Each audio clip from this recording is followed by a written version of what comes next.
Sean todos bienvenidos y bienvenidas a este programa Rebrotar, un podcast de la Federación de Estudiantes de la Universidad de Concepción.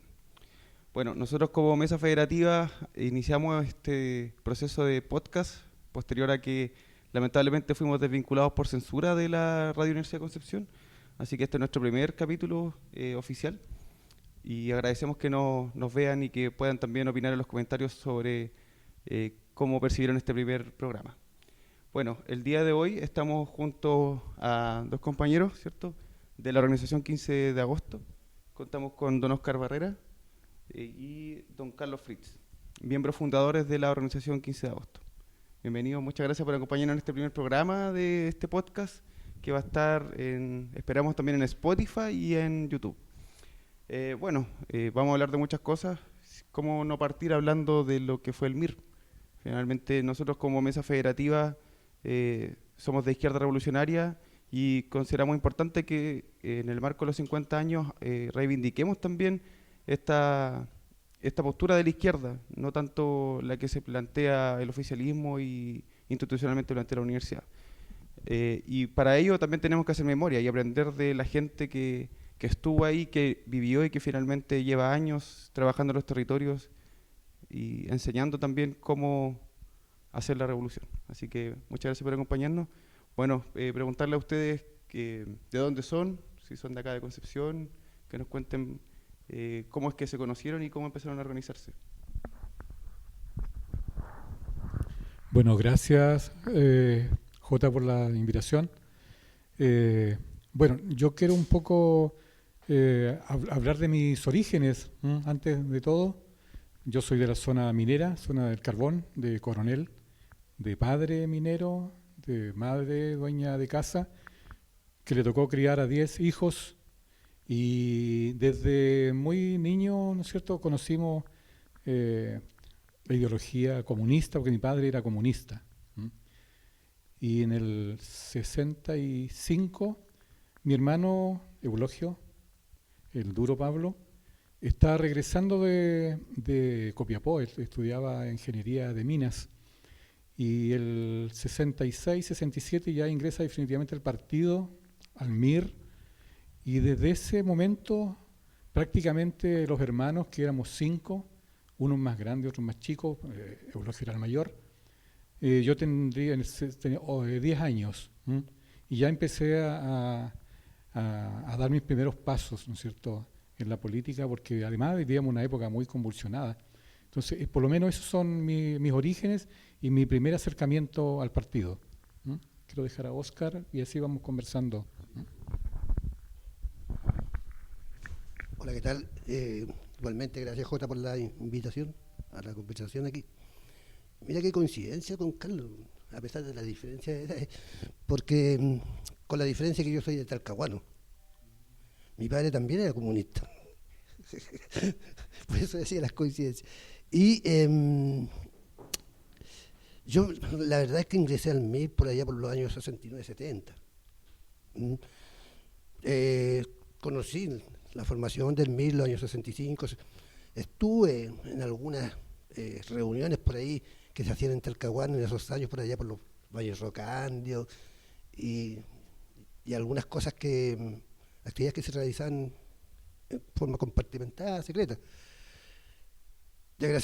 Afortunadamente, el año 68 yo me fui a trabajar como obrero a la Isla Mocha. Estuve un año allá en la Isla Mocha. Y cuando regresé a fines del 68, ahí trabajando ya en forma permanente en la Dirección de Obras Portuarias, que es el Ministerio de Obras Públicas, ingresé a lo que es al partido Almiro, haciendo un trabajo en lo que es la parte sindical. También en el desarrollo me tocó lo que me acuerdo el GPM 9, que éramos nosotros, que le tocaba todo lo que es el centro talcahuano. Entonces tuvimos lo que es una formación en las organizaciones poblacionales y algunos que otros sindicatos. Te dejo hasta por ahí, por el momento. Bueno, justamente voy a tomar lo que usted comenta, ese trabajo en las poblaciones, ese trabajo en la industria, con los obreros, en los campos también. ¿Qué es lo que diferenciaba al MIR o lo que hacía Almir con respecto a, no sé, al Partido Comunista o a quienes en ese tiempo eran de otras vertientes o a otras personas parte del espectro de la izquierda.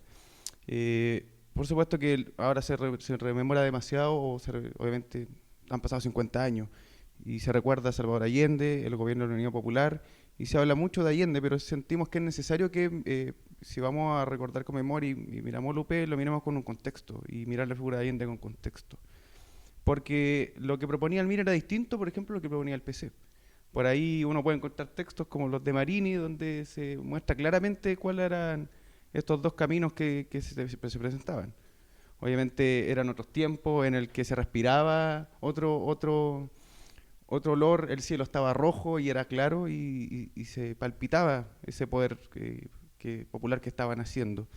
En ese sentido, finalmente, ¿por qué es necesario o por qué veía necesario el MIR trabajar en las poblaciones, trabajar en los campos o estar ahí con los obreros y obreras? No sé qué nos puedan comentar con respecto a eso. Mira, sí, efectivamente, en esos años, el 69, 70, no hay que olvidar también que por el lado de las poblaciones, de los pobladores, por ejemplo, había una agitación bastante álgida por el problema de vivienda, que era escaso. Entonces, nosotros apoyamos, trabajamos en desarrollar la movilización para las tomas de terreno. No nos queremos tampoco vestir con ropa ajena, por ejemplo, en Talcahuano, claro, específicamente lo que a mí me corresponde, el año 69, justamente a principios de los 70, se había desarrollado una toma en la Laguna Partal, que queda frente al cementerio número 1, como a 4 o 6 cuadras del centro de Talcahuano, que era un sitio que prácticamente se inundaba, se hacía una laguna en invierno, se rellenaron esos espacios y se hicieron unas tomas que no las conducimos nosotros, que quede claro, pero sí nosotros ahí fuimos a apoyar posteriormente y desarrollamos lo que es la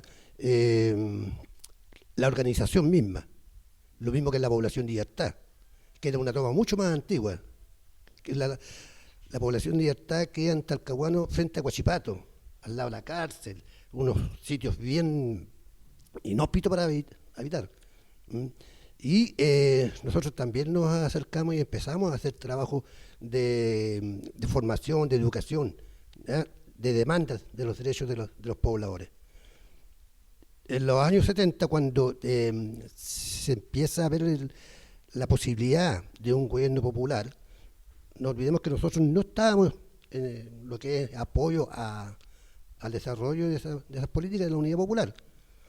Pero también nos dimos cuenta de que la movilización, la efervescencia que había hacia la candidatura de Allende era interesante. Y se llegó en un momento, meses antes, de que el partido dejó en libertad de acción a sus militantes. O sea, o apoyaron el proyecto de Unidad Popular del gobierno de Allende. En la parte sindical más o menos igual.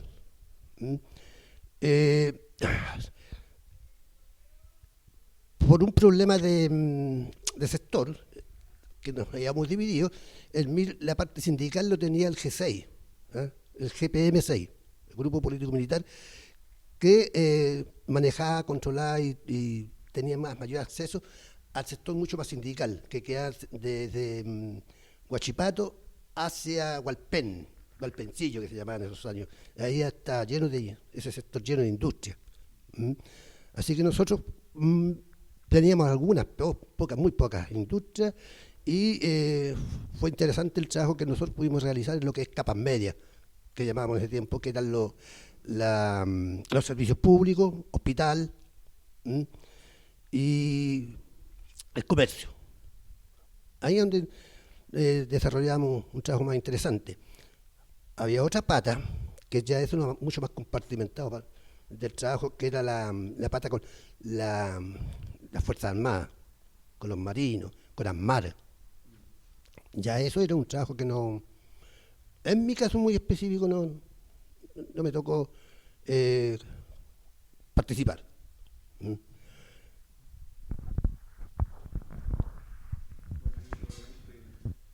Le pido que también usted nos comparta su experiencia con respecto a lo que fue el MIR y, bueno, comentarle a la gente que está ahí que en ningún momento yo lo escuché hablar de que andaban disputando el poder en la democracia burguesa. Finalmente era la construcción del poder popular, entregar herramientas al pueblo, empoderarlo, no asistirlo.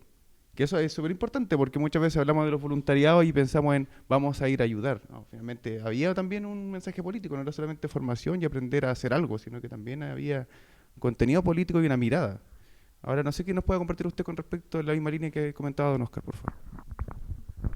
O sea, la verdad es que yo creo que hay un tema fundamental en relación a la izquierda tradicional que nosotros vivíamos en esa época, ¿cierto? El Partido Comunista, Partido Socialista y otras agrupaciones que aparecían, eh, porque ellos intentaban cambiar el modelo a través, ¿no es cierto?, de los cánones establecidos dentro de la legalidad. Y el MIR llega con otra visión, ¿m? Una visión de crear frentes de masas, ¿m? En los pobladores, en los trabajadores, en los campesinos, o sea, en todos los estratos, ¿no es cierto?, tratar de crear poder popular, ¿m? Porque estaba a la vista que en los años 60 la Revolución Cubana triunfa con las armas, o sea, no había otra forma en ese momento, ¿m? Y tal vez sigue siendo la forma en que tenemos que disputar el poder a la oligarquía. No sé si estarán dadas las condiciones, pero la historia nos dice que cada cambio que ha habido en la historia de la humanidad nunca ha sido una entrega pacífica, siempre ha sido a través de movilizaciones y de formas violentas. Entonces, nosotros en ese tiempo también vivíamos esa efervescencia política que se vivía en ese instante. Como en un principio tú lo decías, el cielo, el mundo estaba teñido de rojo coronel, en una zona llamada la zona roja de este país. Entonces había un gran trabajo, el 68, claro, 68 y aparte el trabajo del FTR en la zona minera, donde digamos, el MIR, que era el FTR era el brazo, ¿no es cierto?, político de los trabajadores en la zona, le disputa palmo a palmo al Partido Comunista, que era el que tenía la hegemonía del poder en los sindicatos. Entonces hay un crecimiento exponencial tremendo del movimiento. Había interés, habían ganas de que el mundo cambiara, de que el mundo girara, ¿no es cierto?, con otro sentido. Entonces eso era una realidad y nosotros como jóvenes obviamente trabajábamos en lo que nosotros podíamos hacerlo. Yo en ese tiempo estudiaba en la industrial de Lota y era parte del FER, ¿no es cierto? Y nosotros hacíamos movilizaciones para mejorar las condiciones de vida de los alumnos y que tuviéramos una mejor infraestructura, y eso también tenía una repercusión en la ciudad de Lota. Y obviamente que teníamos el ejemplo de los mineros del carbón, que estaban en constante movimiento y en constante deseo de que los cambios se produjeran de una forma mucho más acelerada.